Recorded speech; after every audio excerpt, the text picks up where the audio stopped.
கிறிஸ்துவுக்குள் பிரியமுள்ள சகோதர சகோதரிகளே, பலந்தரும் தேவன் எபிசோட் 1635 கர்த்தரை துதிக்கிறேன், மகிமைப்படுத்துகிறேன். இந்த நாளிலும் ஏசாயா 29 அதிகாரம் 23வது வசனத்தின் கடைசி பகுதி சொல்லுகிறது, தேவனுக்கு பயப்படுவார்கள். தேவனுக்கு பயப்படுகிறவர்கள் பரிசுத்தமானவர்கள், பிள்ளைகளை பரிசுத்தத்திலே நடத்துகிறவர்கள், ஆண்டவருடைய நாமத்தை புகழுகிறவர்கள். ஒருவேளை தேவனுக்கு பயப்படாதவர்கள் வாழ்க்கை எப்படி ஆசீர்வதிக்கப்படும்? 128ஆம் சங்கீதத்தினுடைய முதல் வசனம் சொல்லுகிறது, கர்த்தருக்கு பயந்து அவர் வழிகளில் நடக்கிறவன் எவனோ அவன் பாக்கியவான். கர்த்தருக்கு பயந்து நடக்கிறவன் தான் பாக்கியவான்.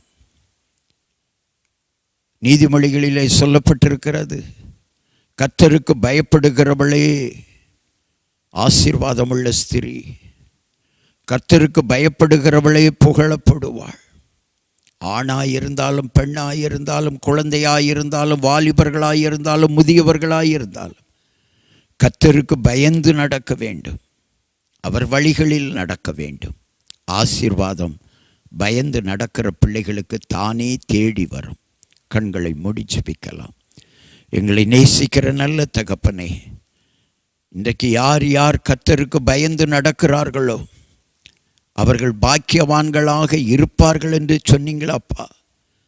அப்படியே இந்த செய்தியை கேட்டு, இந்த செய்தி யார் யாருடைய உள்ளத்திலே எல்லாம் போகிறதோ அவர்கள் கர்த்தருக்கு பயந்து நடக்கவும் ஆசீர்வாதங்களை பெற்றுக்கொள்ளவும் ஜெபிக்கிறோம்.